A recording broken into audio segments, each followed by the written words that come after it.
Now that we have come off and had time to digest the first season of Andor, I thought that I would put this head to head with the show that pretty much started it all for Disney Plus in terms of getting those subscriptions right up, and that is The Mandalorian. So yes, I'm aware that The Mandalorian has had 2 seasons with a third on the way, where Andor has only had 1. So therefore, I'm going to be comparing the first season of The Mandalorian to the first season of Andor. So if we were to break down the first season of Andor, what I loved is, first of all, the sets. The sets felt very lived in. They felt like it really drew me into this particular series, considering that these sets were practical as opposed to the volume that we've come accustomed to with the LED screens and the LED sets and that way of working with The Mandalorian and the Book of Boba Fett. So I actually did love that they use these practical sets. It kind of reminds me of, what they do with feature films, with big feature films. Now we kind of become more accustomed to,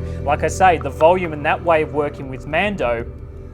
And yeah, it felt really great to see practical sets again. Practical sets always draws me in to the action. It's kind of like when you watch something like The Lord of the Rings.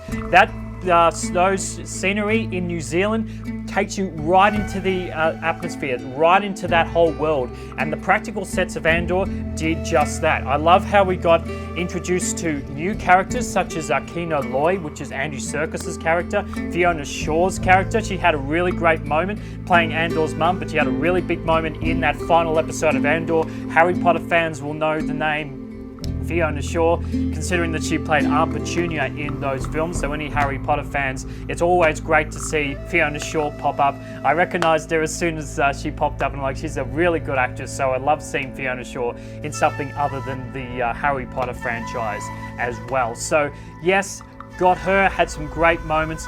Andor with those practical sets, but it also gave us a look at the Empire that we hadn't seen before. And there was a great moment in one of the episodes where the prisoners are escaping the prison, and the people who work, the guards who work for the Empire, are just sitting there, just cowering for their lives. And it made us kind of realize that the people who work for the Empire are just ordinary people. And that's why I love Andor, love this first season so much. It gave us a look into Star Wars and into the rebellion that we've never seen before. So that was one of those are the 3 big things for me.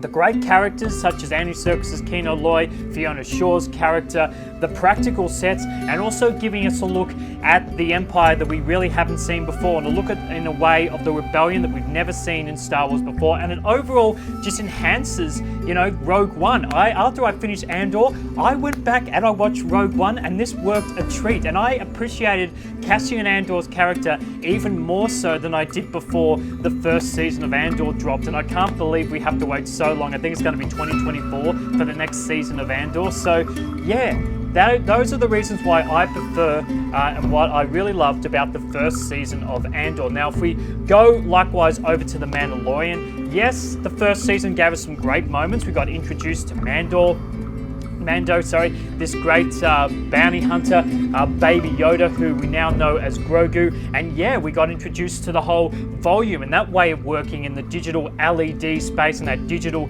set and that digital environment that the Book of Boba Fett has also gone on to use. But then the Andor has also done the opposite with using practical sets. So I don't know if it just necessarily the volume suits The Mandalorian and that way of working, where Andor suits the that particular show. I don't know. I'd like to hear from you guys in the comment section down below.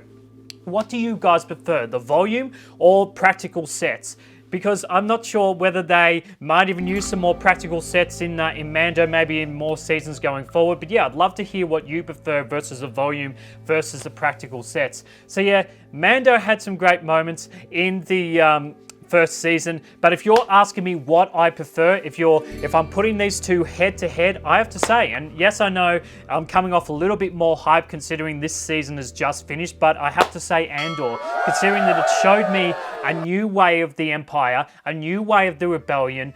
The Kino Loy's character with Andy Serkis, he had some really great moments. It gave me a further and a better understanding of Cassian Andor's character and further enhances the Rogue One story. So I have to say, for me, the winner is the first season of Andor versus the first season of The Mandalorian. But let me know, guys, what do you prefer?